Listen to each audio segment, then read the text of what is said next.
Welcome to the Smart Money Tribe podcast. I'm your host, Arese.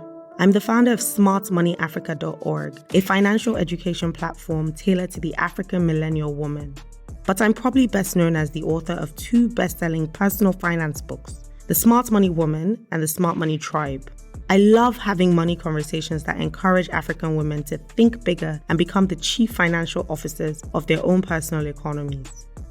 This podcast is a weekly show that will focus on powerful conversations, stories, and practical lessons that teach African millennial women how to make money, keep money, and grow money. Hey people. So last week was a trying week. You know, one of those weeks that test your patience, everything you stand for, and you're just like, Father Lord, why? Is my life a Nigerian movie?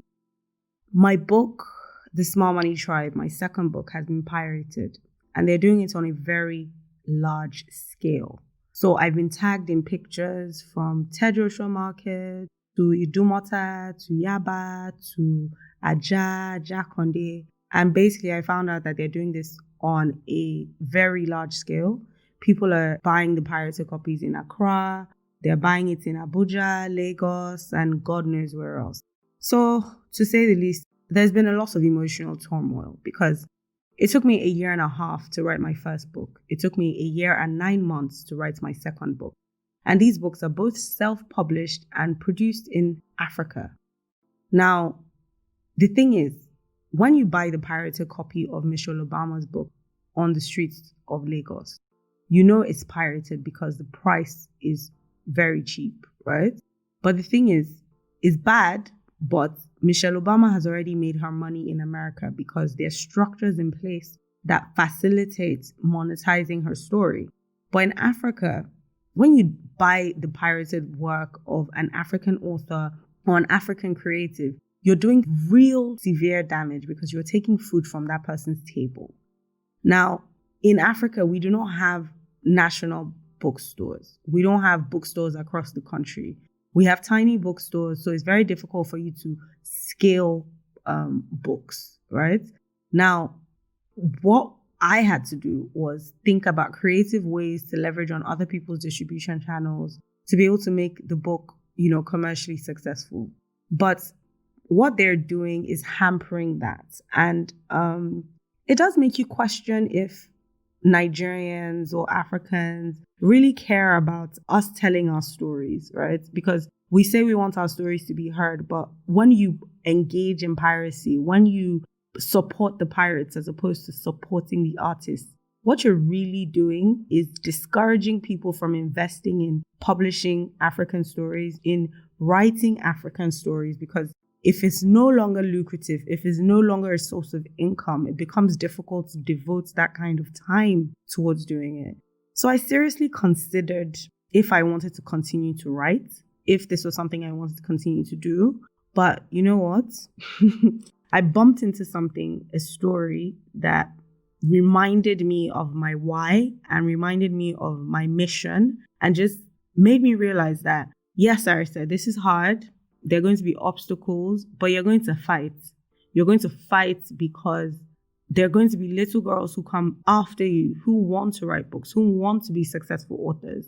And, even if I don't do it for me, at least let me do it for them. Let me shout on the top of my lungs about why piracy is bad. Let me encourage people to see the perspective of the author, because a lot of people think that it's about price. But what these people are doing is discouraging people from producing in Africa because they're producing in China and coming to compete with African production, right?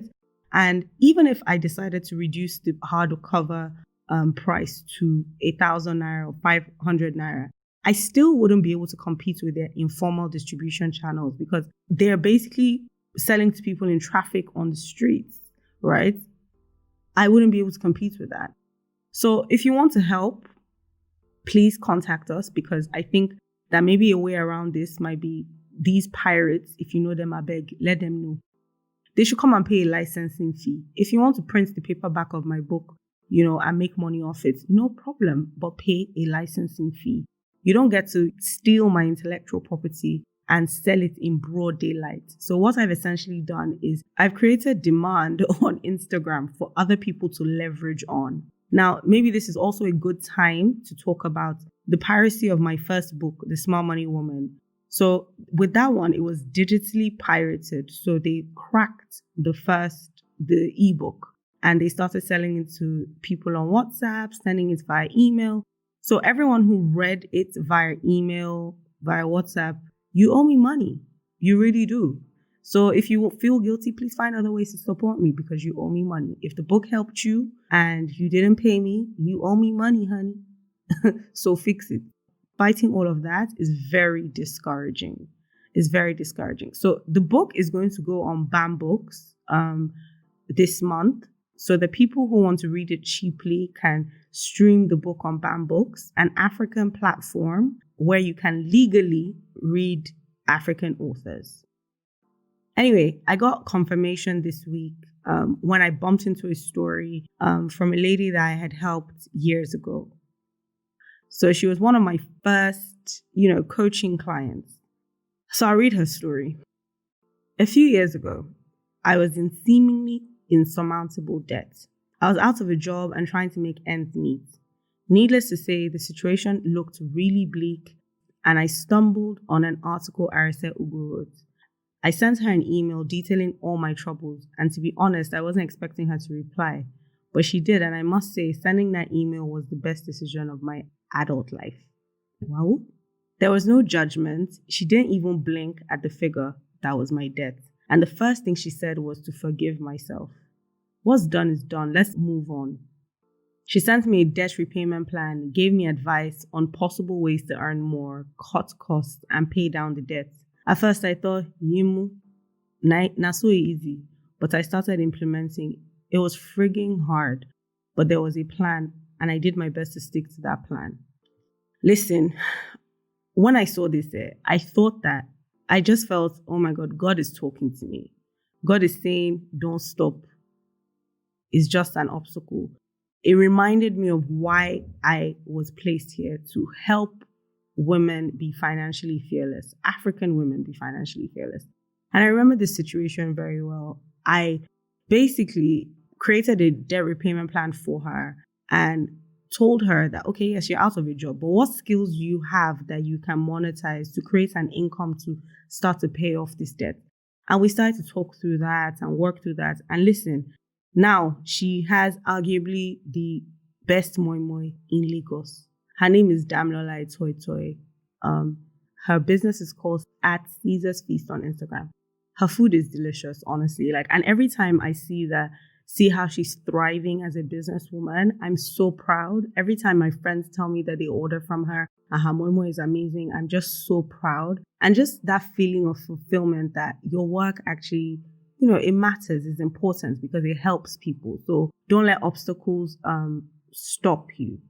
And then, as if the universe was conspiring to make sure that I did not stop writing, or I did not stop working, or I was not discouraged, I got another message from a lady talking about debt. So I decided that this week's episode should be about tackling debt. So how to slay a debt.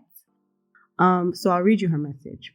She said, "Dear Arese, my name is Vivian. I'm a teacher. My salary is quite small, but it gives me time.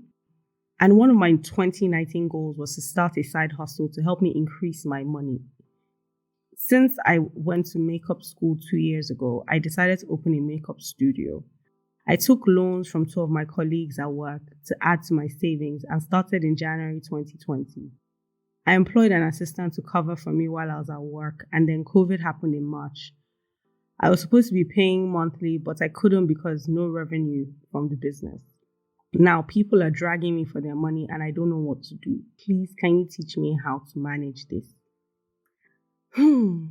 See, debt can be such a tricky thing. And I'm so sorry for Vivian because obviously she had the right intentions. She was trying to use debt to attain a financial goal, right? And it was a laudable cause. Because often when we think about debt, you're usually coaching people out of, consumer debt, paying for things that their incomes can't support, right? So there's good debts and there's bad debts.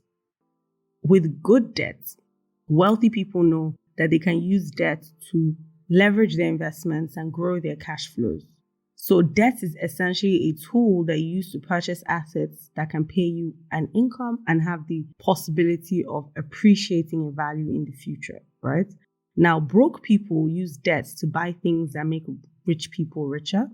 They use debt to buy big ticket items that their incomes can't support, right? So it's a constant cycle. But even with good debt, like in Vivian's case, it can be tricky. It can go wrong.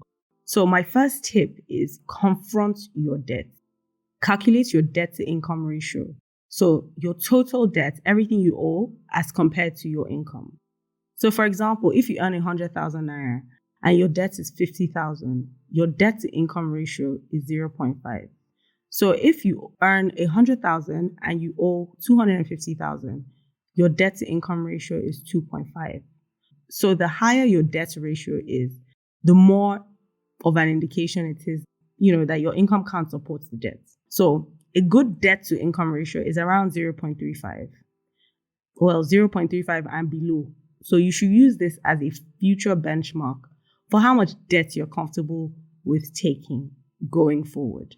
So it's a good benchmark. Knowing what your debt to income ratio gives you a good benchmark to see how much debt your income can support and give you guidelines. You know where your comfort level is.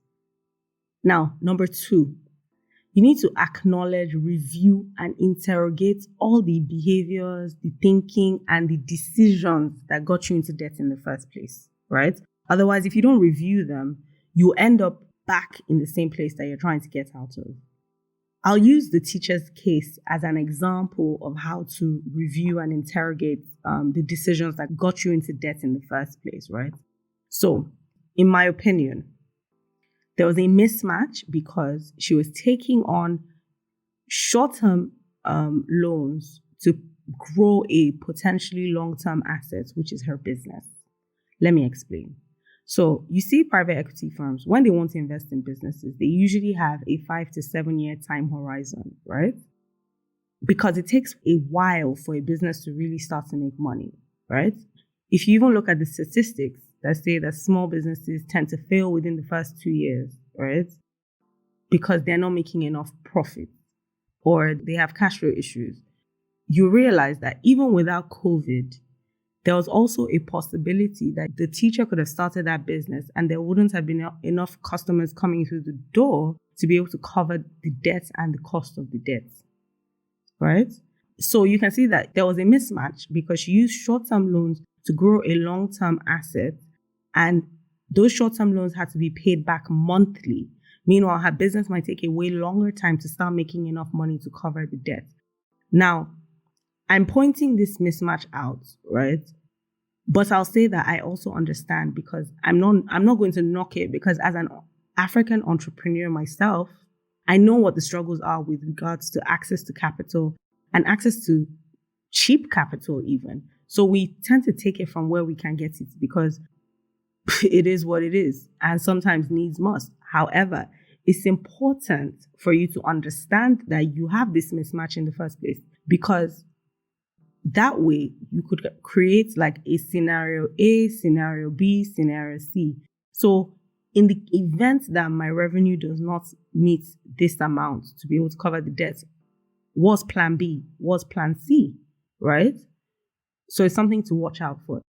And in the teacher's case, I feel like she could have approached attaining this financial goal in a different way.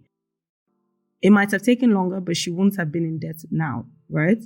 So if she had gone the bootstrapping way, where she was doing home service, because obviously with her teaching job, she has more flexible hours, doing home service and using that to grow her clientele and raise money that she can use to open her shop front, right?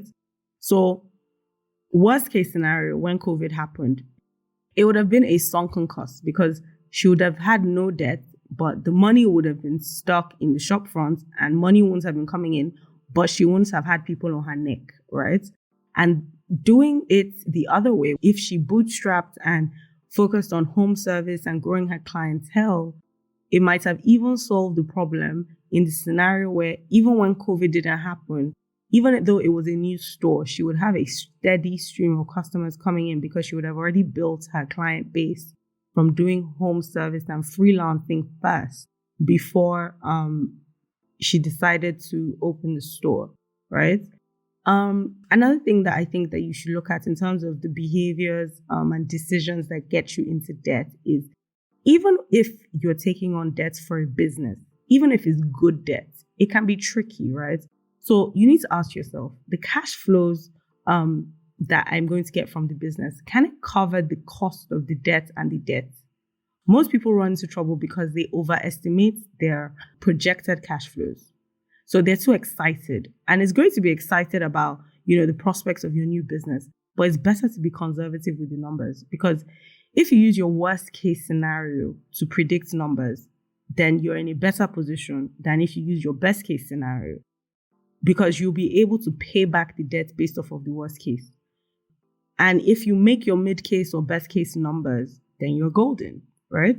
So it's important to look at all the different things. And in everybody's situation, it'll be different. In this situation, I'm just speaking to the story that the teacher has sent me. In everybody's situation, these behaviors or these decisions will be different. This episode is brought to you by Wealth.ng. Wealth.ng is a self-service investment marketplace based in Nigeria. It acts as a one-stop shop for all your investment needs, from the convenience of your phone or laptop. They give you access to a bouquet of investments that range from treasury bills, stocks and bonds to agri-products. Download the Wealth.ng app to find out more. Now, the third thing is make a debt repayment plan. So make a list of all your debts, who you owe, how much you owe, how long it will take you to pay. Then you need to prioritize your debts, right? And decide which one you're going to pay first. So decide what has the most urgency. And it depends situation by situation. In some cases, you might decide that you want to pay the debt with the highest interest first, right? Because it will be the most expensive to pay off the longer you hold it for. In some cases, you might want to start with the smallest debt first because it helps you to build momentum. In other cases, now who they press your neck pass? Who is calling your phone? Who is blowing up your line, as in for their money? Like, that's probably who you want to pay first for peace of mind, right? But you need a debt repayment plan, a schedule that helps you see what to do when. And I know that people are usually skeptical when they hear debt repayment plan, because it's like, who be fool? So I'll write a debt repayment plan. Will I magically be able to pay it? No. But your debt repayment plan helps you to see very clearly your debt in its entirety and then break it up into chunks and think about a plan to work your debts or to repay your debts. Now, most people, they're like, Yimu, I know how much I owe. I'm calculating it in my head.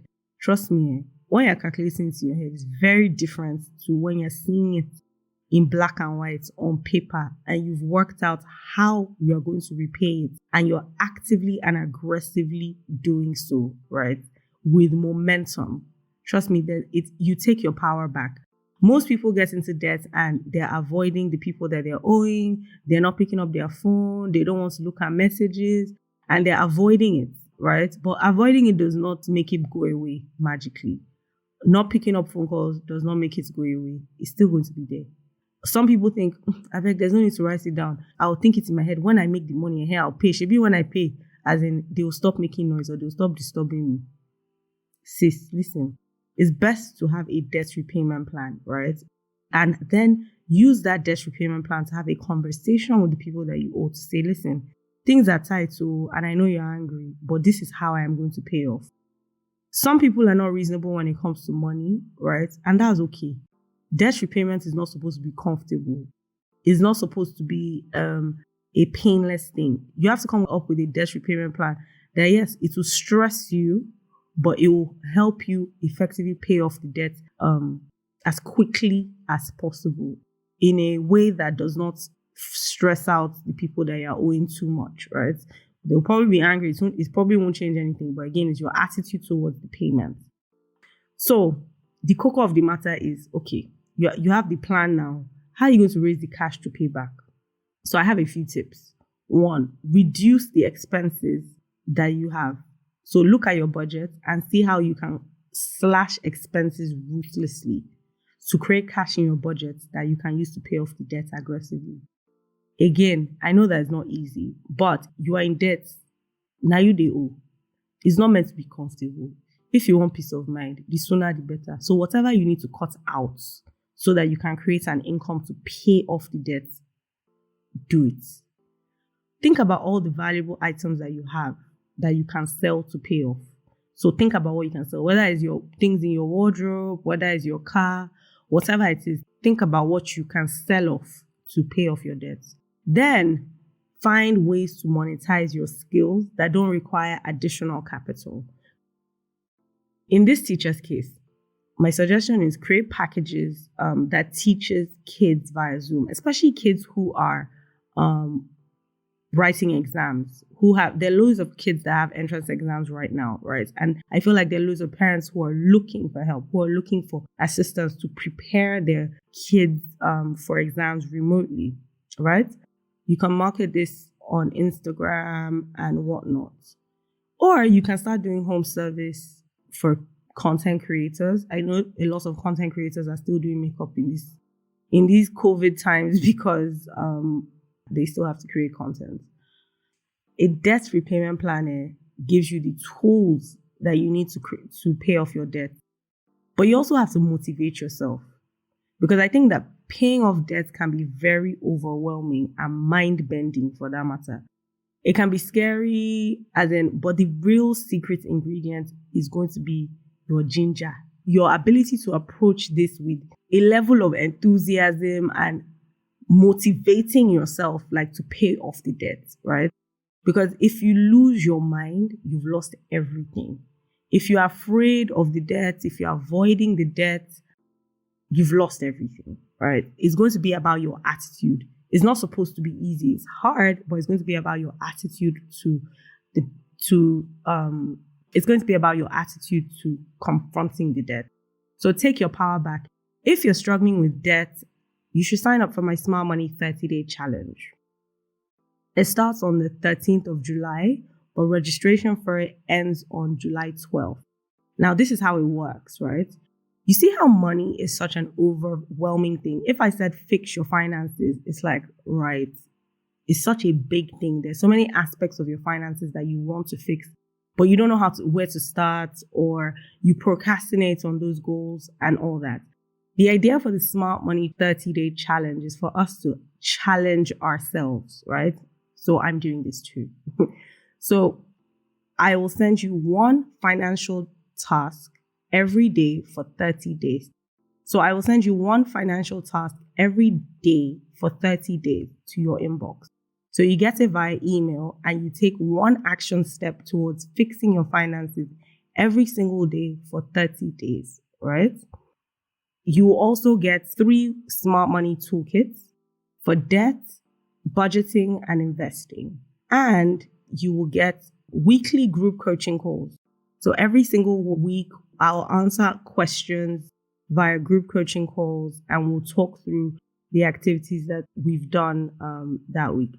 So I'm super excited.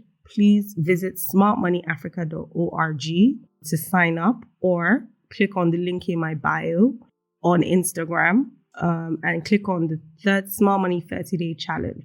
So if you follow me on Instagram at Smart Money Arese, Smart Money Arese, you click on the link in my bio on the Smart Money 30-day challenge, you pay, register, and join us on the 13th of July. I'm really, really excited. And you can join from anywhere. Like, you don't have to be in Nigeria. You can join from anywhere. So the 3 key takeaways from this episode were: 1, confront your debt. Calculate your debt to income ratio. 2, acknowledge, review, and interrogate the behaviors and thinking that got you into debt in the first place so that you don't go back. Number 3, take your power back by creating a debt repayment plan and aggressively working it. I hope you found this episode helpful. See you next time.